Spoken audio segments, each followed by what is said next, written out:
Good morning, students. This is Paul Science lecture, and today we will start the chapter Challenges of Nation Building. This chapter we have done earlier in the class, but there is a new topic which is being added by CBSE in your syllabus, in your chapter. The topic name is Sardar Vallabhbhai Patel and National Integration. So let's start. Yes, everyone. Sardar Vallabhbhai Patel and national integration topic is going on. Vallabhbhai Patel is also known as the Sardar Patel, and he was an Indian politician. He served as the first Deputy Prime Minister of India. He was an Indian barrister, lawyer, and a senior leader of Indian National Congress and the founding father of Republic of India, who played a leading role in the country's struggle of independence and guided it as the integration into the united or independent nation.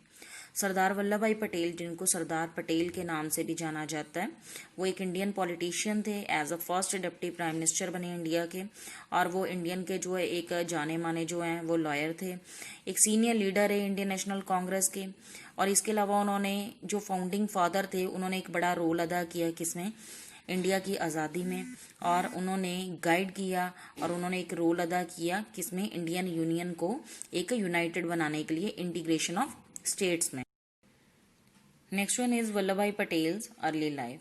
Sardar Vallabhbhai Patel is also known as the Iron Man of India because he played a leading role in the integration of princely states in Indian Union, and he was born on 31st October 1875 in Gujarat, and his father's name was Jawahir Bhai Patel. He was a simple farmer, and mother was Ladbai and a simple lady.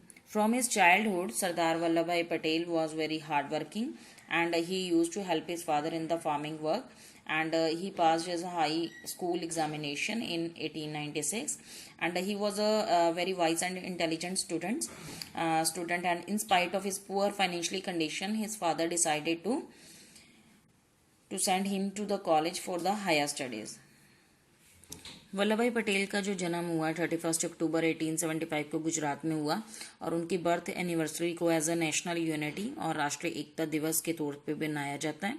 इसके अलावा जो पटेल ने गोधरा में, बरसात में और आनंद में, गुजरात में जो है वहाँ पे अपने पासिंग बार एग्जामिनेशन के बाद जो है उन्होंने एक रेपुटेशन बना ली थी एज अ स्किल्ड लॉयर। इसके अलावा लीडरशिप जो क्वालिटीज़ थी सरदार वल्लभ भाई पटेल की, honesty, empathy, forward looking, fair minded, motivating, intelligent, straightforward, imaginative, never ending winning spirit और कर्ज, और ये सारी जो थी लीडरशिप क्वालिटीज़ थी।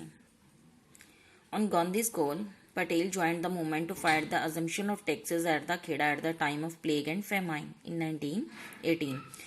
महात्मा गांधी के कहने के ऊपर जो सरदार वल्लभ भाई पटेल ने जो खेड़ा में सत्याग्रह जो लॉन्च किया महात्मा गांधी ने 1918 में, उसको जो है वो ज्वाइन कर लिया। तो नॉन कॉपरेशन मूवमेंट 1920 में हुआ, तो पटेल ने गांधी जी के कहने के ऊपर उसको भी ज्वाइन किया। जब ब्रिटिश लॉ ने जो है एक इंडियन फ्लैग को होस्ट करने के ऊपर जो है वो बैन कर दिया था। जब महात्मा गांधी जेल में थे तो पटेल ने सत्याग्रह मूवमेंट को पूरा जो है वो लीड किया। तो इस तरह बरडोली सत्याग्रह में जो अपनी लीडरशिप देने की वजह से सत्याग्रह को, उनका नाम जो है, एक टाइटल उनको मिल गया सरदार। सरदार जो है चीफ बोला जाता है, हेड बोला जाता है। तो इस तरह वो पूरे देश में जो है वो सरदार वल्लभ भाई पटेल के नाम से जाने लगे, और उनका बड़ा एक ग्रेट इम्पैक्ट था पंडित मोतीलाल नेहरू के ऊपर। और नेहरू के कहने के ऊपर सरदार वल्लभ भाई पटेल को जो है गांधी जी के साथ जो है कांग्रेस में जो है एक एज ए प्रेसिडेंसी के रूप में जो है शामिल कर दिया गया। 1930 ब्रिटिशर्स ने सरदार वल्लभ भाई पटेल को साल्ट सत्याग्रह के दौरान जो है वो जेल में डाल दिया, और पटेल ने जो है कांग्रेस को ज्वाइन किया, और कांग्रेस के वो एक स्ट्रांग होल्डर लीडर है सारी जिंदगी। नेक्स्ट है सरदार वल्लभ भाई Patel as the social reformer. Patel जो थे Sardar Patel as the social reformer. Sardar Patel was also as the social reformer, and he was against the alcohol consumption and untouchability, caste discrimination and women emancipation. Emancipation that means वो equal status चाहते थे women का, जो पूरे देश में domestic violence की वजह से, और वैसे जो वुमेन का जो एक स्टेटस था वो काफ़ी जो है छोटा समझा जाता था as a compare to man. वो उसको एक इक्वल स्टेटस देना चाहते थे। Next Sardar Vallabhbhai Patel as the first Deputy Prime Minister and Home Minister, and on the first anniversary of independence, Patel was appointed as the Home Minister of India, and he took the charge of State Department and was responsible for the accession of 565 princely states into Union of India. Next one, Patel's role in the integration of princely state. At the time of independence, there were 565 princely states in India, and it was very difficult to join that states into Indian Union. So Sardar Patel, despite of his failing health and age, never lost sight of the large purpose of creating the United India. Large जो सरदार पटेल की जो है जो health wise जो है वो काफ़ी वो बीमार चल रहे थे, लेकिन उन्होंने जो है अपना लास्ट जो उनका पर्पस था क्रिएटिंग द यूनाइटेड इंडिया, कि इंडिया को जो है छोटे छोटे हिस्सों में नहीं रहने देना, उसको एक ऐसा यूनाइटेड इंडिया बनाना है।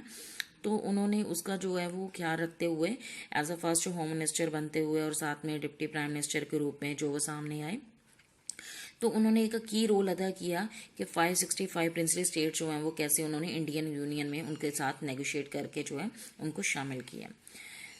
तो at the time of independence the problem of integration of princely states was a big challenge of national unity and integrity of India. Time of independence, आज़ादी के टाइम जो है ब्रिटिशर्स ने जो है इन प्रिंसली स्टेट्स के सामने जो है वो एक उनके आगे व्यूज़ रखे थे कि आप या तो इंडिया के साथ और या पाकिस्तान के साथ जो है वो इंटीग्रेट होना चाहते हो तो आप हो सकते हो, लेकिन जो कुछ प्रिंसली स्टेट्स जो थी जैसे जूनागढ़, मणिपुर, हैदराबाद, कश्मीर, तो ये स्टेट्स ना तो पाकिस्तान के साथ इंटीग्रेट होना चाहती थी, शामिल होना चाहती थी, और ना ही इंडिया के साथ। तो इंडिया के सामने जो है एक ये बड़ा चैलेंज था कि उनको कैसे इंटीग्रेट करना है। तो कुछ इन स्टेट्स को कैसे जो है उन्होंने नेगोशिएट करके और आपस में कैसे जो है वो शामिल किया, इसका सारा जो की रोल अदा किया वो सरदार वल्लभ भाई पटेल ने किया। सरदार पटेल जो थे उन्होंने बड़ा हार्ड वर्क किया कि इंटीग्रेशन ऑफ स्टेट्स के लिए, और वो किसी भी तरह से हेजिटेट नहीं करते थे कि साम डांड दंड भेद जो है वो किसी भी तरह से कोई भी मेथड अपनाया जाए, और वो ज़रूरी था इंटीग्रेशन के लिए। तो इसलिए जो है जूनागढ़ जो वहाँ पे नवाब जो रूल करता था और हैदराबाद में जो निज़ाम रूल करता था, दोनों ही विश नहीं थे, दोनों ही नहीं चाहते थे कि वो इंडिया के साथ मर्ज हो जाए। तो जिस कारण सरदार वल्लभ भाई पटेल ने यहाँ पे जो है जो उस वक्त ब्रिटिश इंडियन टेरिटरी थी तो उसको जो है बागनाइजेशन डैट मीन्स जो फ्रेगमेंटेशन होती हैं स्टेट्स की छोटे छोटे टुकड़ों में टुकड़े जो बटने से बचाने के लिए जो है उन्होंने जो है इंटीग्रेट कर दी किसकी, इंडिया की। तो इस तरह बागनाइजेशन जो होता है एक जोग्राफिकल टर्म होती है जिसमें जो है प्रोसेस ऑफ फ्रेगमेंटेशन और डिवीजन ऑफ रीजन और स्टेट्स इनटू स्मॉलर रीजन्स और स्टेट्स, जहाँ पे एक कंट्री को जो है छोटे छोटे हिस्सों में टुकड़ों में बांट दिया जाता है। तो जो सरदार वल्लभ भाई पटेल थे वो इससे बचना चाहते थे। नेक्स्ट वन है द ग्रेट यूनिफायर, कि जो यूनिटी जो इंडिया में जो थी, तो यूनाइटेड इंडिया जो थे उसमें सबसे ज़्यादा रोल सरदार वल्लभ भाई पटेल का था। तो उन्होंने बोला है कि what India would have the look like without the Sardar Patel effort to the unify the princely states, कि अगर सरदार वल्लभ भाई पटेल जो है इंडिया के साथ जो है इंटीग्रेशन ऑफ स्टेट्स ना करते, उनको यूनाइटेड इंडिया के साथ ना जोड़ते, तो आज इंडिया वो कैसे दिखता। क्योंकि जितने भी देखो ये येलो कलर के साथ आपको नज़र आ रहे हैं यहाँ पे इंडिया के मैप में, ये सारी उस टाइम प्रिंसली स्टेट्स थी जहाँ पे जो है वो राजे महाराजे जो है वो राज करते थे। तो जो दूसरा वाइट कलर के साथ था वो ब्रिटिश इंडिया था। तो अगर ये प्रिंसली स्टेट्स इंटीग्रेट ना होती इंडिया के साथ, तो आज इंडिया के मैप आप देख सकते हो कि इंडिया की लुक क्या होती। Sardar Patel and RSS. सरदार पटेल जो है काफ़ी initially had a soft corner towards the राष्ट्रीय स्वयं सेवक संघ, लेकिन और उनके बड़े एफर्ट्स थे जो हिंदू इंटरेस्ट के साथ जुड़े हुए थे। लेकिन जब असैसिनेशन ऑफ गांधी का मर्डर हुआ तो सरदार पटेल ने जो है आरएसएस को बैन कर दिया। उनका कहना था कि आरएसएस की जितनी भी स्पीचेज हैं वो सांप्रदायिक दंगों को जो है वो हवा देते हैं, जिस कारण उन्होंने जो है अपने जो एक वैल्यूएबल जो गांधी जी अपना लीडर है उसको खो लिया, जिस कारण उन्होंने कुछ देर के लिए आरएसएस के ऊपर जो है वो रोक लगा दी।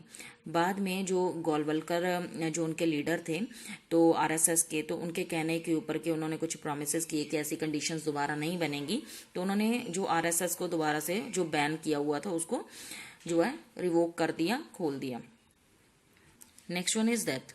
पटेल की जो हेल्थ थी वो लगातार जो है वो ख़राब होती जा रही थी और 1950 में उनके जो है एक उनको हार्ट अटैक आया, जो सेकेंड हार्ट अटैक था, और 15 दिसंबर 1950 को बिरला हाउस बॉम्बे में जो है उनकी डेथ हो गई। और उनको ट्रिब्यूट करते हुए नेहरू ने बोला था कि एक जो हमारा जो एक स्ट्रॉन्ग बिल्डर और कंसोलिडेटर जो है न्यू इंडिया का, तो वो हमने खो दी है।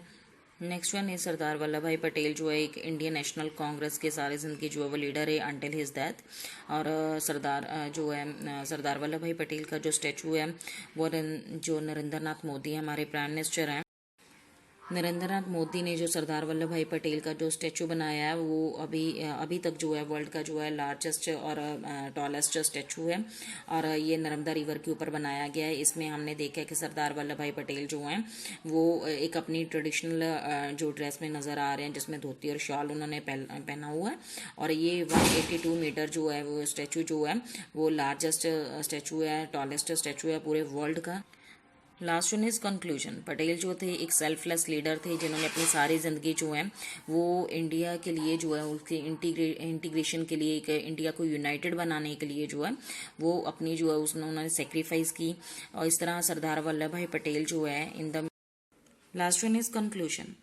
Patel was the selfless leader and who placed a country's interest above everything else and shaped India's destiny with a single-minded devotion. The invaluable contribution of Sardar Vallabhbhai Patel in building a modern and unified India need to be remembered by every Indian as the country marches ahead as the one of the largest economies in the world. So this is all about the Sardar Vallabhbhai Patel lecture. Maybe you all have understood. Thank you.